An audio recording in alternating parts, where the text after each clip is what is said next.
Hey guys, welcome back to my channel. My name is Maddie and today I'm going to be giving you all of the reasons why you should or should not read Throne of Glass. This video is pretty much going to be a guide to the Throne of Glass series, but the main point of this video is to discuss the reasons why the series is so polarizing. As most of you know, Throne of Glass is my favorite series of all time. Sarah J. Maas is my favorite author. However, I am able to see it from different perspectives and I understand why there are so many people that do not like this series. If you are interested in this series but you are unsure because of the many different opinions that you've heard about this series, or if you have started the series but have not finished it and you're unsure of whether or not you want to continue on, this is the video for you. I'm going to go ahead and get into it now, so without further ado, these are reasons why you should or should not read Throne of Glass. These are things I feel like every reader should be forewarned before trying to even start this series. First off, if you don't know what I'm talking about, I am referring to the Throne of Glass series by Sarah J. Maas. It is a 7-book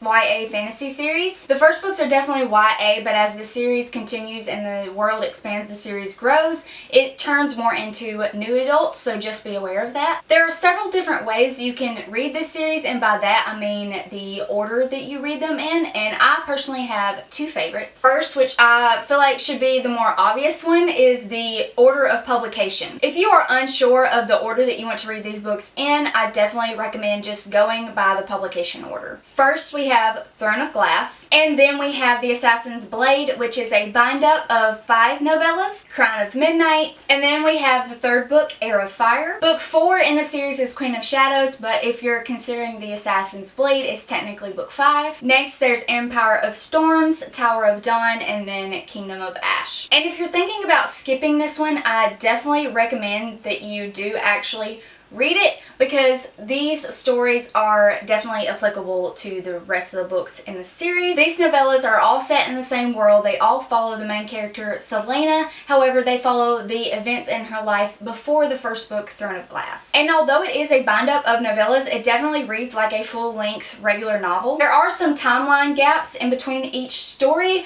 but they are in chronological order, so it's pretty much just like reading an origin book about Selena. Characters from these stories show back up again later in the series, and some of them are major players, so I definitely recommend reading this one. Don't skip it. It's pretty important. Also, y'all, it's just good. It is really good. It's probably the best novellas I've ever read, and I think part of that is because it reads like a normal novel. It doesn't feel like novellas to me, and Selena's origin story is one of my favorites. I love her character, so of course I have to love her origin story. I highly recommend not skipping this one. One of my other favorite ways to read this series is actually to read The Assassin's Blade first before reading Throne of Glass. However, if you are new to the world and you're unsure about this series to begin with, definitely start with Throne of Glass. Don't try to read her origin story first, particularly because they're novellas and you're kind of already expected to know who Selena is. But if you're used to reading fantasy and you don't usually get confused by just jumping right into a fantasy world, a fantasy story,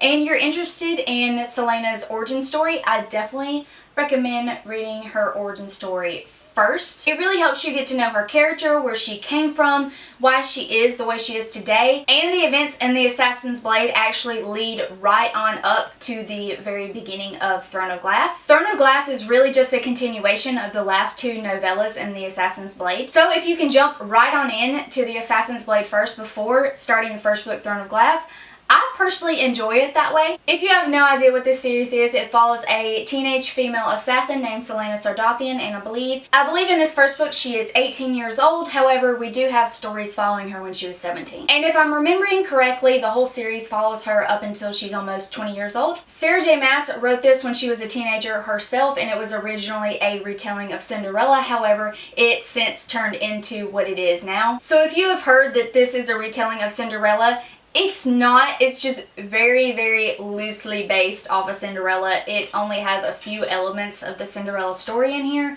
but technically it was originally a retelling of Cinderella. But assassins, and it's great. This series is set in an epic fantasy world in which there are different kinds of magic. There's fairies and other types of magical creatures. It is also very ethnically and racially diverse because in this world there are several different continents, and each continent is known for particular groups of people. However, the main continent that this series is based on actually has several different countries, each country having its own ethnic group, for the most part anyway. So there are varying cultures and ethnicities. There are different races both within the humans and the magical creatures. It's a huge epic fantasy world, but it's not really focused on at all in this first book, so just be aware of that, and I will talk more about that later in this video. Okay, so now I'm going to be getting more into the reasons why you may or may not like this series. Based on the description that I just told you, or probably ones that you've heard from several other people as well, Selena is supposed to be this really cool assassin, and she's supposed to be ruthless and really, really good in the art of killing people. But if you are reading this book solely because the assassin element interests you, it doesn't really show up in the first book really at all. On the continent that the series mainly focuses on, it has been taken over and overrun by this evil king called the King of Adarlan. He is a vicious, vile, ruthless king, and he will murder innocents, he will murder families, he will burn down villages, he will do whatever he needs to do in order to gain control of this whole continent and eventually the world. This first book starts out when Selena is summoned to the King of Adarlan's castle, and she is asked to enter into the king's competition to become his champion. To win this competition, she must defeat 23 other criminals in order to become the king's champion. This first book mainly focuses on the competition and the various trials that Selena and the other competitors must endure. There are several different rounds to the competition, and within each round and each trial, at least one competitor is eliminated. If you like a lot of action, if the concept of the competition intrigues you, if you like a lot of fighting scenes and training scenes, I think you will love this first book. If you are reading this series because of the amazing epic fantasy world and all of the magic that I'm sure you've probably heard people talk about, it's not really present in this first book. There is a little bit of an introduction into the magic system and into the world, but it is not the main plot of the story at all. So if you are disappointed by this first book because of those reasons, I definitely encourage you to continue on because the series grows and expands so much. The first book has very little to do with the rest of the series because it does mostly center around the competition, and in the rest of the series, the competition really doesn't matter. It's like long forgotten old history. Now, let's talk about the romance, because the romance is another reason why some people either love or hate this series. In the first two books, I will say there is a love triangle. Depending on which love interest you like more, depending on which ship you sail on, you may or may not like the direction that the series takes. I am not going to intentionally spoil anything for you, but there is a love interest that many people loved, but his character took a completely different turn in the series, and that is one reason why a lot of people may have liked the first few books but do not like the rest of the series. So when you hear negative opinions about this series, just be wary of that bias. So like I said earlier, this series turns into a huge epic fantasy world with all different kinds of magic, all different kinds of creatures, and none of that is really present in the first book. And it starts getting introduced a little bit more into the second book. But one thing I forgot to mention is, although this world is magical, on the main continent that the series focuses on, the King of Adarlan has somehow eradicated magic. So magic still exists on the other continents, however, on the continent where most of the story takes place, there's no way to do magic. It has been completely eradicated, and even the magical creatures that still live there aren't able to use any of their special powers. They are trapped on this continent with no way to use their magic, and they are trapped with an evil king who is set on destroying anybody who has any magical trace in their blood. It really isn't until book 3, Heir of Fire, when you dive into the magic system and the magical huge fantasy world. So if you are reading this series because you want that epic fantasy story that you've heard people talk about, it really doesn't come into play until this third book. So you may not like the first two books, but you may love the series from book 3 onward. Vice versa, if you don't really care about the fantasy and you just like the characters or the love triangle or the assassin element, you may not like the rest of the series from book 3 onward. And this is where I think we get to the main reason why this series is so polarizing. Although the first two books are technically fantasy and they do have a little bit of the fantasy elements in there, the first two books mostly focus on a little bit of action, a little bit of the assassin element, but they mainly focus on the romance. So a lot of people love the first two books because of the romance mainly. I feel like that's the reason why a lot of people love the first two books, is because of the romance, but there's really not a lot of fantasy. It mainly focuses on the characterization and a little bit of politics, and it has just like a baby introduction into the world and the magic system. So once you get to Heir of Fire, it feels like a completely different series. The series completely changes. It does like a 180 and it turns into a huge epic fantasy world, a huge epic fantasy series. And the first two books are kind of irrelevant, not completely, like the events that happen in the first two books aren't irrelevant, but it's like it's a separate series. So many people love the first two books, hate the rest of the series, or hate the first two books and love the rest of the series. If you are interested in this series because you love assassin books and you're interested in the assassin element, it is present throughout most of the series, but it really doesn't show up until book 2. In book 1, you see a little bit of Celaena's skills, but you don't really see the ruthlessness that it takes to kill somebody, because in the competition, the goal is not to kill somebody, it is to test your skill, your strength, your aim, and your various knowledge. The competition has a lot to do with besting someone in a fight, but it has nothing to do with murdering somebody. In book 2 is when you really get to feel a sense of Celaena's character, because she is supposed to be the best assassin in the land. She is known as Adarlan's assassin. She is known as the best assassin that there is. If you want a job done right, you go to Adarlan's assassin. She is the most well-paid assassin that there is. So you know going into the series that she is obviously very skilled and very good at what she does, but you don't get to see that in the competition in the first book. In the second book, Crown of Midnight, you get a little more of a sense of who she is, and you get to see a little bit more of her skills, but you still don't get the full-fledged Celaena the Assassin, because book 2 is mostly focused on the romance and the politics of the world, and it is a little bit of a larger introduction into the magic system and the fantasy world. Book 3 is kind of like a crucible for Celaena, and she basically has to rebuild herself. So while you are opened up to this huge fantasy world, you follow Celaena through a lot of training because she is trying to become a better version of herself. This is where Celaena the Assassin, who is already known as the best assassin out there, actually becomes better and scarier. Like, you think she can't get any better than she already is, but she does. One reason why I think you should read this book, because obviously I love this series. I want people to read it and I want people to enjoy it. One of the reasons why I love this series so much is Celaena's character. She has incredible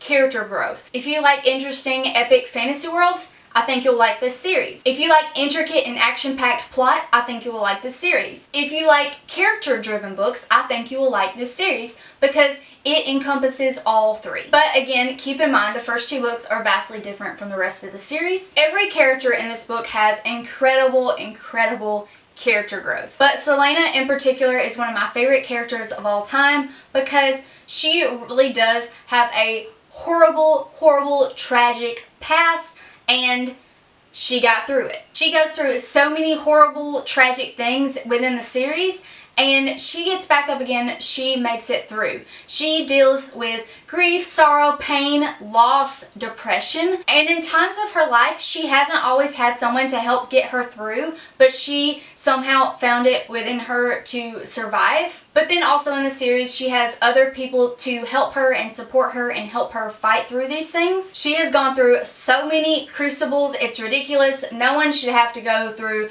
the pain this woman has gone through, but somehow she gets up, she survives. She has been forged through the flame, and realistically, she is better, but also worse for it in some ways. Her character growth is beyond amazing to me. And she is not the only one in this series. Every main character in this series has been through a lot, and their growth, their development is truly amazing. I don't know how Sarah J. Maas does it. I know this has been a lot of information, so I just want to recap it really quick. If you are reading this series because you like epic high fantasy, don't give up on the series. At least try to get through book 3, Heir of Fire, and see if you like it. That is the turning point in the series, and you will pretty much know if you will like the rest or not. If you do not like high fantasy, you may enjoy the first 2 books, but you may hate the rest of the series. It is very much a high epic fantasy series, so don't be fooled by the first 2 books. If you like the first 2 books because of the romance, I'm going to be upfront and honest with you.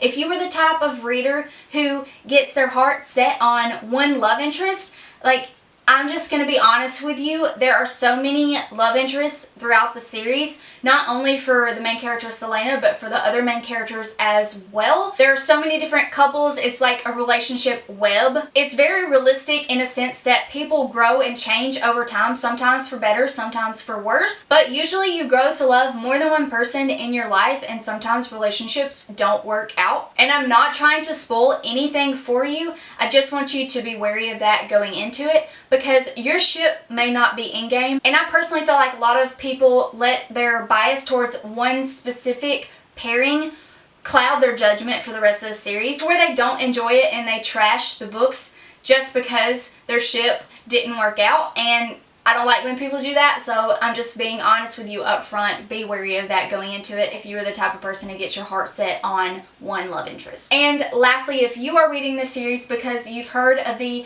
amazing assassin called Selena Sardathian, she doesn't really show up until the later books. The first book, you barely get a glimpse of her skills. The second book, in the first half, it's kind of the same as the first book. You only get like a small little glimpse into her skills and who she is. And then by the end of the second book, you get a greater sense of who she is and how good she actually is as an assassin. From the third book on, you get to see her in her full element. Alright, I feel like this discussion has been long enough, way too long probably, but I felt compelled to make this video because I have shared some of this information with other booktubers, and they didn't even know about any of the things I was telling them. They didn't know about how the series changed over time. They didn't know like how books 1 and 2 were different from the rest of the series. And they were unsure of whether or not they wanted to continue the series because they didn't know these things that I just told you in this video. While this is my favorite series and I love Throne of Glass, I want people to read it and love it as well. I'm not going to be offended if you decide not to read the series now. I'm not going to be offended if you have started the series and you did not finish it. I'm not even offended if you have read the whole series and hated it. It's not my job to tell you what books you can and cannot like. But I do feel like most of this information is not talked about, and I want you to be properly informed about the series before going into it, because I don't want you to waste your time reading books if you're not even going to like them. But also on the flip side of that, I don't want you to miss out on a series that you may actually end up loving. I hope this video was helpful for you. If you like this video, please give it a thumbs up and subscribe to my channel if you want to see more bookish content by me. I hope y'all have a wonderful day, and I will see you in my next video. Bye.